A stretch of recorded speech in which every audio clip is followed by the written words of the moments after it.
Growing up in a modest middle-class family in the suburbs of Milwaukee, my life followed a predictable path. My father, Peter, dedicated 29 years to the police force before his retirement, while my mother, Tiffany, continues her work as a secretary at Lincoln Elementary School. They provided me with a stable and loving home, though we were never affluent. My name is Frances, though I later became Frances Smith after marriage.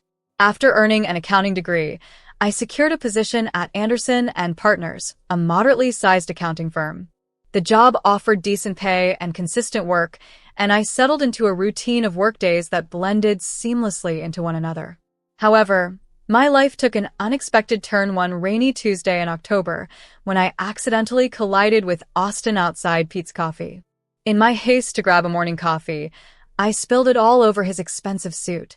Mortified, I offered to cover the dry cleaning, but Austin just laughed it off and playfully suggested dinner as compensation. That dinner led to many more, and soon I was deeply involved with Austin Smith, whose parents, Jeremy and Amber, owned one of the Midwest's largest manufacturing enterprises. Despite his affluent background, Austin never made me feel inferior. He admired my real family background, as he put it. The true test came when Austin took me to meet his parents at their opulent Lake Bluff mansion. Amber Smith scrutinized me as if I were an unwanted blemish, making it clear with her demeaning tone and piercing gaze that I was an outsider. Despite my straightforward admission of being an accountant with simple family roots, their response was chilly, to say the least. 4 months later, Austin proposed, and I accepted without a second thought. His parents managed only curt congratulations at our wedding. I hoped that over time, love would bridge the divide between us. Following our honeymoon in Bali, we moved into Austin's expansive downtown Milwaukee apartment, which offered breathtaking views of Lake Michigan from its towering windows. It felt surreal, like living in a dream. Our joy multiplied when I discovered I was pregnant.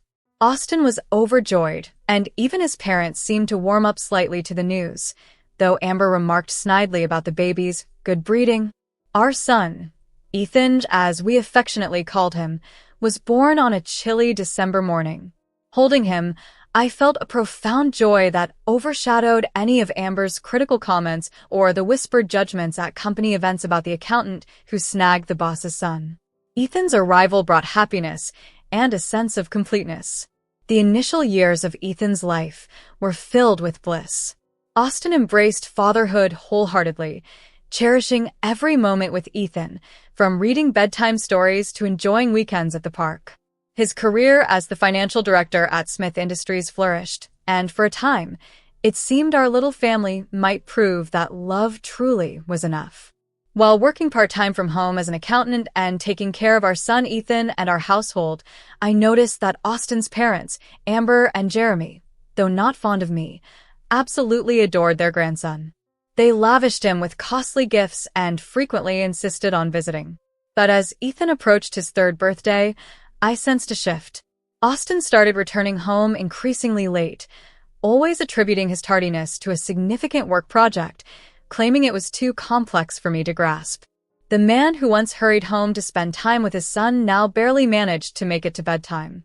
Then, one windy Thursday, Amber arrived at our apartment unexpectedly, her designer scarf impeccably in place despite the blustery conditions. She didn't bother to wait for an invitation before she began interrogating me. "Would you care to explain," she demanded, "why you were absent from the company's annual gala last night?"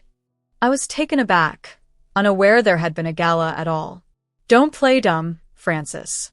It was the Smith Industries anniversary gala. Every executive and their spouse was there. Except for you." My heart sank. I had no idea there had been any gala. Amber's eyes narrowed as she continued. "Austin told us you weren't feeling well. Are you saying my son lied?" That night, I waited up for Austin in the dimly lit living room. He didn't get home until 12:20 p.m. "Surprised to see me awake," he began. "Why didn't you tell me about the gala?" I asked in a hushed tone. He sighed, pouring himself a scotch. "Look, Frances, let's be honest. You wouldn't have fit in. The other executives' wives, they know how to conduct themselves. They discuss art, wine, and their summer homes in the Hamptons. What would you have contributed? Tales of your dad's police beat or your mom's school cafeteria anecdotes. His words stung, as if he had physically struck me. I'm your wife, Austin. You're supposed to be proud of me, not ashamed. He replied, I was proud, Francis, when we were dating. Your simplicity was charming, but as the financial director, I need a spouse who can be more. Devastated, I went to bed alone that night, tears streaming down my face, hoping it was all just stress speaking.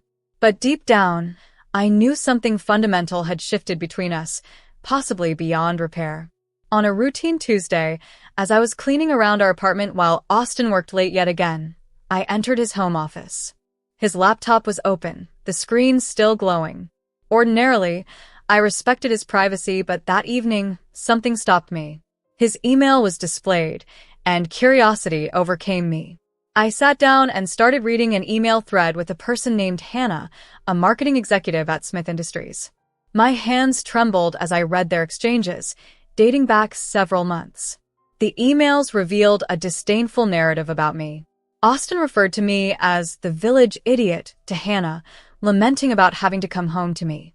Hannah's replies were just as cutting. Poor baby, don't worry, I'll make it all better tomorrow.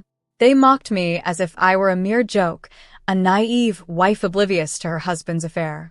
The thread contained discussions of gifts he had bought for Hannah and their planned weekend getaways. As I absorbed the deceit and betrayal in those messages, my world crumbled around me. The simple-minded wife narrative they spun was not only painful, but a stark revelation of how little I truly meant to my husband. This was a betrayal I wasn't sure I could forgive. Overwhelmed and heartbroken, I spent the entire night gathering evidence of Austin's infidelity. As he claimed to be attending business conferences, I copied emails to a USB drive, took screenshots, and printed out key pieces of correspondence. When Austin returned home at 8 a.m., his appearance disheveled, I was ready, sitting at the kitchen table with the damning evidence laid out before me. Care to explain? I demanded, lifting one of the emails for him to see. His response shocked me. He laughed, a cold, dismissive sound. Come on, Francis. Did you think you were enough? Hannah is everything you're not. Sophisticated, sexy, exciting. When was the last time you even tried to make yourself look nice to me? His words cut deep. I've been here, taking care of our son, while you've been out betraying our family, I retorted, my voice trembling with emotion. Nonchalantly pouring himself a coffee, he responded as if discussing something as mundane as the weather. Here's the deal. You stay as my wife officially, for the sake of appearances at work. Hannah's fine with it. And who knows, maybe I'll make time for you now, and then if you're lucky. Furious and heartbroken, I immediately went to Ethan's room, hastily packing a bag for him as he slept. Gently waking him, I whispered, we're going to visit Grandma and Grandpa for a bit, okay? As I collected Ethan and our things, Austin watched from the doorway, smugly remarking, you'll be back. Where else could you go? Without a word, I walked past him, tears streaming down my face, and drove straight to my parents' home. My mom greeted us at the door in her bathrobe and immediately pulled me into a comforting embrace.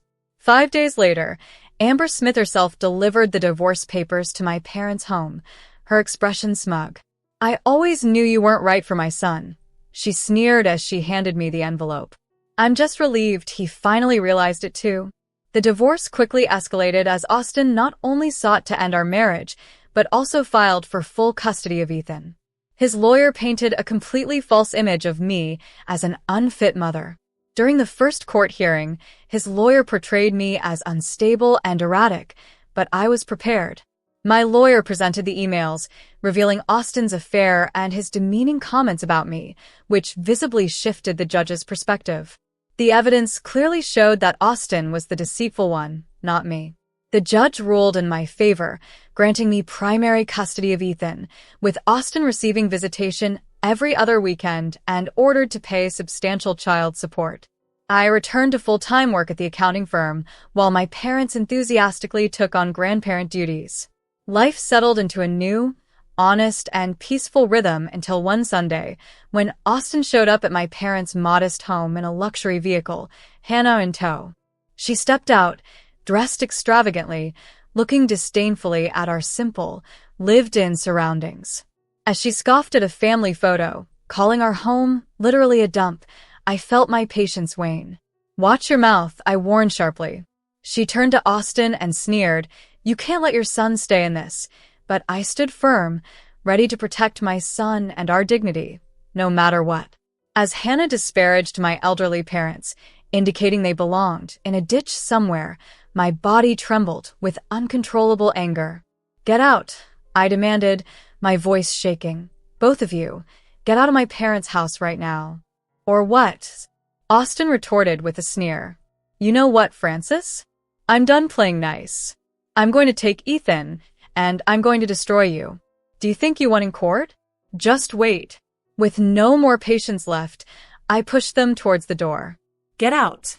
As they left, Hannah taunted, "Come on, baby, this place probably has fleas anyway."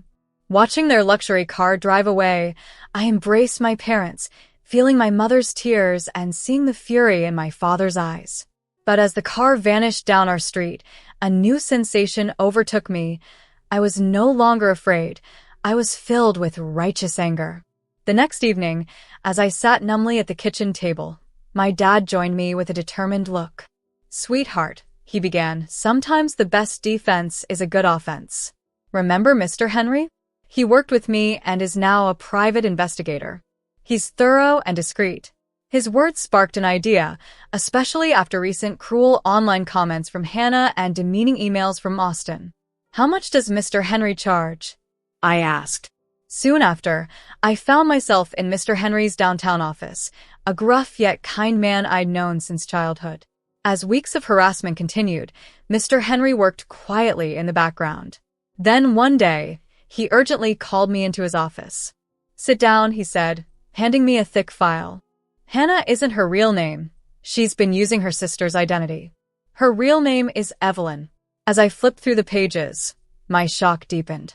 Evelyn had a history as an escort and was known for living off wealthy men until they caught on to her scams. She had used multiple aliases in various cities, always escaping just before being exposed. Mr. Henry then showed me evidence of her current schemes. "Look at these bank transfers," he pointed out. Evelyn had been quietly funneling small, unnoticeable amounts from Smith Industries accounts. Additionally, she had been leaking sensitive company info, product launches, and merger plans to competitors. And here, Mr. Henry continued, revealing the final blow. She sold the bid info for a huge deal last month to a competitor, costing Smith a fortune. Armed with this explosive information, I meticulously prepared multiple copies, but held back on acting immediately. Patience, I knew, was crucial. Then, unexpectedly, Amber called to inform me coldly about an upcoming family event. "Francis, Jeremy's 62nd birthday party is this Sunday," she stated, sounding as enthusiastic as if she were announcing a dental appointment. This timing, I realized, could not have been more perfect. While they preferred to keep it a family-only affair, Amber begrudgingly acknowledged that Ethan needed to be at his grandfather Jeremy's 62nd birthday. "He's too young to come alone," she said, her voice dripping with insincerity. She made it clear I was invited solely as Ethan's chaperone and advised me to stay in the background to avoid any embarrassment. Jeremy's 55th birthday bash was as lavish as one might expect, with the mansion adorned in gold and crystal and waiters serving champagne from silver trays. As Ethan and I entered, I could feel every judgmental gaze fixed on us. Amber's greeting was a tight-lipped smile. "Oh, you came. Well, Ethan, darling, come, kiss grandmother," she said, whisking him away to show him off like a trophy. I lingered near the appetizer table, feeling isolated as guests either ignored me or whispered as they passed by. Clutching my purse, which contained Mr. Henry's file full of evidence, I waited for the right moment. Then Austin entered Hannah on his arm, clad in a stunning red Valentino dress, her appearance sparkling with diamonds. "Everyone," Austin announced, tapping his glass to command attention, "I have an announcement. I'd like you all to meet my future wife, Hannah. She will officially join the Smith family next spring." Amber rushed to embrace Hannah, exclaiming, "Finally, a woman worthy of the Smith name."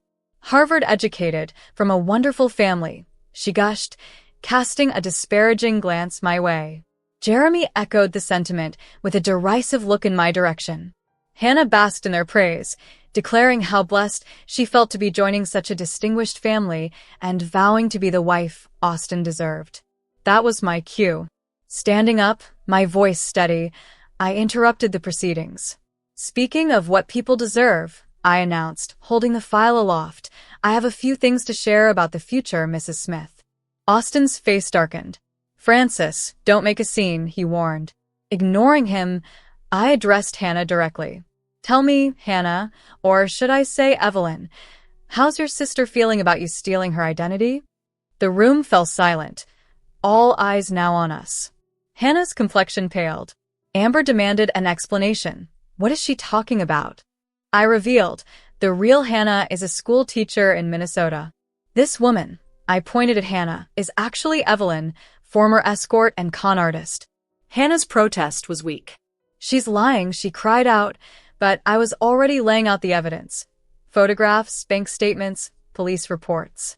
And here's my personal favorite, I continued, presenting documents that showed illicit bank transfers and emails detailing her sale of company secrets to competitors like Wagner Manufacturing and Collins Corp. Jeremy snatched the papers from my hand, his eyes scanning the damning evidence. The Wagner deal, the Collins merger, it was you? He realized, his voice seething with anger.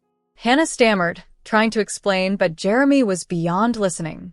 The room's atmosphere shifted palpably as Austin, Amber, and the other guests absorbed the reality of her deception. Jeremy's face turned a deep shade of purple with fury. Get out, he roared at Hannah, who still tried to salvage the situation. Get out of my house before I have you arrested. As she reached out, trying to touch his arm, he recoiled. Explain? Explain how you cost us the Wagner deal worth $35 million. And Collins, our biggest competitor, he shouted, disbelief and rage mixing in his voice. The elegant birthday party dissolved into utter chaos, with Hannah's facade crumbling publicly, her deceit laid bare for all the Smith family to see. As Amber flipped through the incriminating records detailing Hannah's history as an escort, her expression turned venomous. You common prostitute, she spat out at Hannah, who was already edging towards the exit, her designer heels clicking against the marble floor. You thought you could con your way into our families? Hannah, desperation etching her face, appealed to Austin. Austin, baby, tell them, she pleaded. But Austin was pale, his eyes fixed on the photographs that chronicled Hannah's liaisons with various affluent men. His silence spoke volumes. Jeremy, with a chilling calmness, issued a stark warning. If you're not off my property in 40 seconds, I'm calling the police, and trust me, our lawyers will be involved either way. Hannah didn't need further prompting, she fled. As the door slammed behind her, Jeremy turned to confront his son. The guests might have seemed engrossed in their drinks, but all eyes were on the unfolding drama. You brought this woman into our company, Jeremy accused, voice thick with disappointment. Gave her access to confidential information all because what? She was pretty? Had nice legs? He caught himself, aware of Ethan's presence, and tempered his words. You thought with everything except your brain. You're fired, Austin. Clear out your office by tomorrow. Austin tried to interject, but Dad, and that apartment you're living in, it's company property. Find somewhere else. Jeremy cut him off. Amidst this, Amber turned to me, her usual sharp demeanor softened by what seemed like genuine emotion. Francis, she began, her tone surprisingly warm, we owe you an apology, a significant one. You saved our company from unimaginable damage. Jeremy nodded in agreement, solemnity etched on his face. We were wrong about you, very wrong. You've proven yourself more worthy of the Smith name than... He glanced at Austin, leaving the sentence hanging. 5 days later, news broke that Hannah had been arrested at O'Hare Airport attempting to flee to the Cayman Islands. The evidence I had collected, coupled with the findings of Smith Industries' legal team, led to her facing serious fraud charges. Meanwhile, Austin was reduced to staying at a friend's condo, his career in ruins. No reputable financial firm would employ someone dismissed for such negligence. It's been half a year since the upheaval at Jeremy's birthday party reshaped everything. Now, I live in a new apartment, a modest place compared to the one I shared with Austin, but perfect for Ethan and me. The Smith family, as a gesture of their gratitude for my role in exposing Hannah, had given me the apartment. The least we could do, Jeremy had said as he handed me the keys, an acknowledgement of the ordeal. The apartment, nestled in a friendly neighborhood close to excellent schools, feels like a true home. Ethan's room bursts with superhero posters, and my small office overlooks a park. It's not a penthouse with a lake view, but it feels genuinely ours. Austin moved to California last month. He maintains a connection with Ethan, calling him every Sunday evening. Their conversations are brief, Ethan being too young for long chats, but Austin is making an effort to be a father from afar. He never asks to speak to me, and that suits me just fine. Some bridges are better left as ashes. The most significant shift has been with the Smith family, particularly Amber, who now visits weekly with gifts for Ethan and, surprisingly, for me as well. Last week, she brought a beautiful orchid for my windowsill. The real turnaround, though, was when Amber and Jeremy invited my parents over for dinner. Given our last encounter, I was apprehensive, but I realized that perhaps this was the beginning of a new chapter, one where past grievances could finally be laid to rest.